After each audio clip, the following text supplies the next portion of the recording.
আজকে আমরা কথা বলবো স্ট্রেস ম্যানেজমেন্ট নিয়ে। প্রত্যেকেই ইন্ডিভিজুয়ালি মনে করেন তিনি খুব বেশি স্ট্রেসে আছেন। যদি একবার চারদিকে তাকিয়ে দেখেন, প্রায় প্রত্যেকটি মানুষই কিন্তু স্ট্রেসে আছে।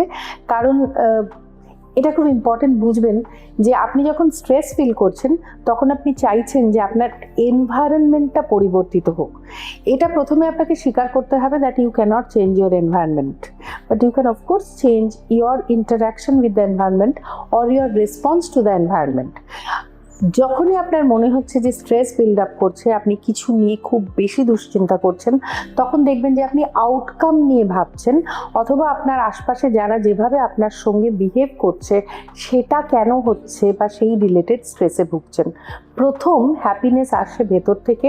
আপনার এনভায়রনমেন্টকে চেঞ্জ করার চেষ্টা বন্ধ করুন, নিজেকে নিজের অ্যাকশন বা রিয়াকশন টু দ্য এনভায়রনমেন্ট পাল্টান। তারপরে দেখবেন যে সবচেয়ে যে খারাপ জিনিসগুলো আপনাকে হন্ট করছিল সেটা অনেকটা কমে যাবে।